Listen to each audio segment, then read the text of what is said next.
Consider a scenario where your entire existence hinges on the happiness of a single individual. Not merely your employment or social standing, but your very life itself. Now envision that this individual is the most formidable sovereign on the planet. A person who possesses the power to determine the destinies of millions with just one utterance. This may seem like a plot from a Netflix series, yet for countless young men in ancient China, this was their harsh reality.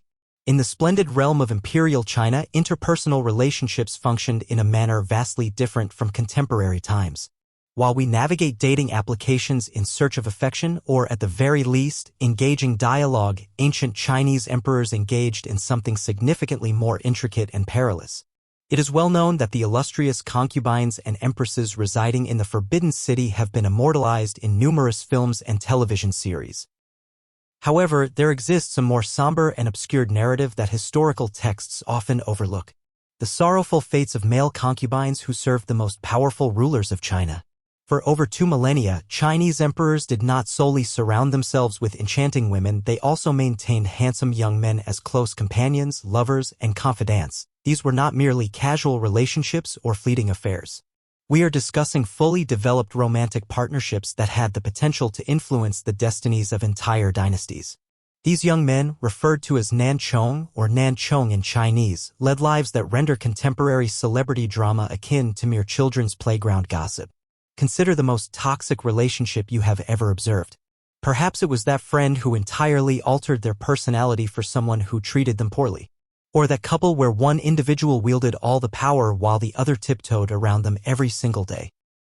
Now amplify that dynamic 1,000-fold. Introduce life or death stakes and place it in a realm from which there is absolutely no escape.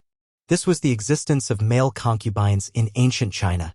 However, before we delve into their world of silk robes and gilded cages filled with passionate love affairs that culminated in tragedy, I must caution you, this narrative does not conclude happily. In fact, it is so unsettling that it will forever alter your perception of power and relationships. If you are prepared to uncover the dark secrets that Chinese history endeavored to conceal, continue watching. Believe me, you will be astonished by what transpired next. To grasp just how outrageous this entire system was, we must set aside all preconceived notions about relationships and immerse ourselves in the mindset of ancient China. Imagine existing in a realm where your romantic endeavors are not centered around discovering your soulmate or merely enjoying oneself. Instead, they revolve around survival, political maneuvering, and the urgent task of preventing an entire empire from disintegrating.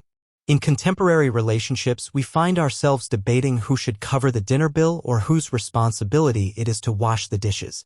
In contrast, historical relationships were strategic moves on an expansive chessboard where a single misstep could ignite a conflict. For Chinese emperors, marriage was devoid of romantic sentiment.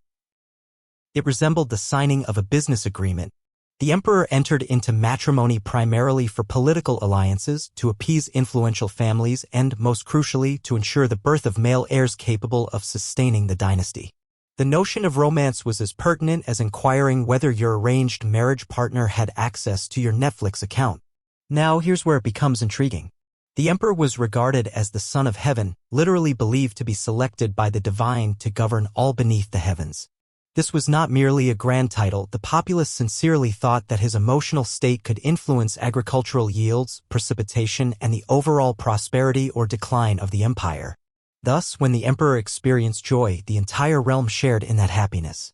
Conversely, when he faced stress, depression, or anger, it was perceived as an impending cosmic catastrophe. This scenario fostered the ideal conditions for the existence of male concubines. The emperor's spouse, the empress, was selected through committees and political necessity, essentially representing the epitome of an arranged marriage. Her role was to appear dignified during ceremonies and, ideally, to bear princes. However, what about the emperor's genuine emotional and physical requirements? What of companionship, stimulating dialogue, or simply having someone who truly cared for him as an individual rather than as a mere political figure? This is where the male favorites come into play. Unlike the empress, who arrived with her own political motives and familial obligations, these individuals, young men, possessed no external allegiances. They were not present to enhance their family's political standing or to secure commercial agreements. Their existence was solely for the emperor's personal gratification, rendering them both immensely valuable and exceedingly vulnerable. The selection process was a blend of randomness and strategy. Imperial scouts traversed the empire in search of boys who exhibited the ideal mix of beauty, intellect, and that elusive quality that might captivate an emperor's attention. Occasionally, it was the son of a farmer whose remarkable features distinguished him at a local festival. At other times, it was a young scholar whose cleverness and charm captivated a visiting official. Once selected, their previous lives ceased instantly. Within days, these boys found themselves in accommodations more opulent than they had ever envisioned. They donned silk robes worth more than their family's earnings over several years, indulged in delicacies crafted by the empire's most skilled chefs, and rested on beds carved from precious woods. Servants who had once attended to the emperor's forebears now catered to their every whim. They had attained what every ambitious individual in China aspired to: direct access to the Son of Heaven. However, this elevation came at a cost that became apparent only when it was too late to flee. The palace walls, as beautiful as they were, became their everlasting confines. No correspondence home, no family visits, no ties to the world they had once inhabited. Their former identities vanished, supplanted by new names bestowed by the emperor. Their pasts became inconsequential, existing solely to fulfill imperial desires. Each day ushered in the same harsh uncertainty. They could awaken to discover that the emperor had lost interest in them. They discovered someone younger and more beautiful, or perhaps simply decided that the previous individual was no longer entertaining. Their education was entirely centered on amusement, learning to play instruments that could soothe the emperor's moods, memorizing poetry that might elicit a smile from him, and mastering conversations that could engage his interest for extended periods. The relentless pressure was intolerable. They existed with the knowledge that their entire lives hinged on remaining captivating to someone who possessed everything in the world. The most renowned love story in Chinese imperial history commenced with a simple act that would resonate through the ages. Emperor Ai of the Han dynasty had fallen profoundly in love with a young man named Dong Xian, whose beauty and gentle disposition had utterly enchanted the ruler. One afternoon, as they rested together, the emperor awoke to find Dong Xian peacefully asleep on his silk sleeve. Rather than disturb his beloved, Emperor Ai meticulously cut off his own sleeve, permitting Dong Xian to continue sleeping undisturbed.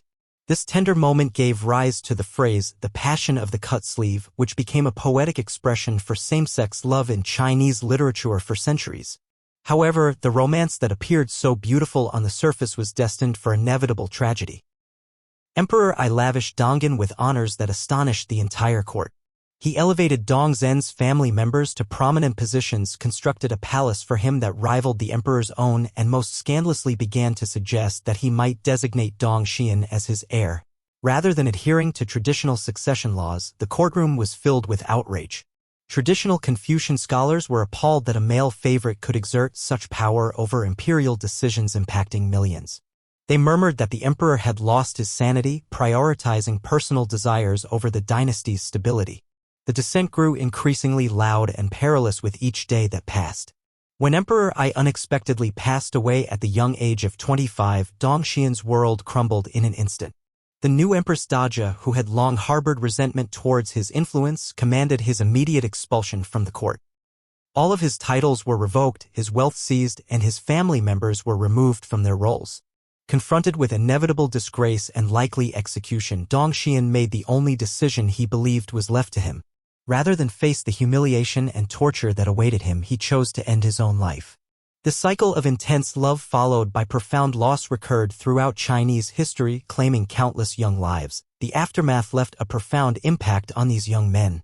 The psychological burden they bore was catastrophic in ways that ancient texts merely suggest. Physicians in the palace noted unusual ailments among male favorites, including enigmatic fevers, abrupt weight loss, and what we would now identify as severe depression and anxiety. Many resorted to alcohol or opium to dull the persistent fear and solitude. Some succumbed to madness due to the overwhelming pressure, conversing with themselves in vacant rooms or refusing sustenance for extended periods. The most brutal element was not the opulence or even the confinement itself. It was the utter obliteration of their humanity. They existed solely as extensions of the emperor's will, devoid of independent thoughts, desires, or prospects. Court documents recount young men who lost their original names, who could not recall their families' faces, who had been so completely reshaped into imperial playthings that they forfeited all awareness of who they had been previously. When dynasties shifted, the slaughter was rapid and ruthless. Male favorites were deemed too perilous to remain alive. They had been close to the previous ruler, possessed state secrets, and could potentially incite opposition forces. During the collapse of the Ming dynasty in 1644, numerous male concubines confronted execution squads. Some opted for poison rather than capture. Others leaped from palace walls to evade the torture chambers of the advancing forces. Even those who endured dynastic upheavals encountered a fate worse than death: total historical erasure.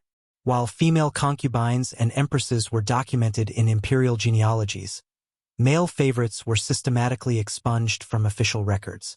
Their names vanished from court chronicles. Their contributions were overlooked, and their very existence was negated by subsequent historians who deemed their narratives embarrassing or inconvenient. Centuries of Chinese historical texts were meticulously cleansed of their existence. It was as if these thousands of young men had never existed, never experienced love, and never endured suffering. They transformed into ghostly tales murmured in the corridors of palaces. Their tragic destinies served as cautionary tales for others who might pursue imperial favor at such a dire cost. In contemporary times, as we navigate social media and observe influencers fervently pursuing viral fame or witness reality TV personalities doing anything for attention, we are observing echoes of the same perilous game that led to the downfall of these young men centuries ago. The mediums have evolved, yet the intrinsic human yearning for power, acknowledgement, and the readiness to sacrifice everything for a fleeting moment in the limelight remains hauntingly similar. These overlooked male concubines of ancient China were not merely victims of a harsh system.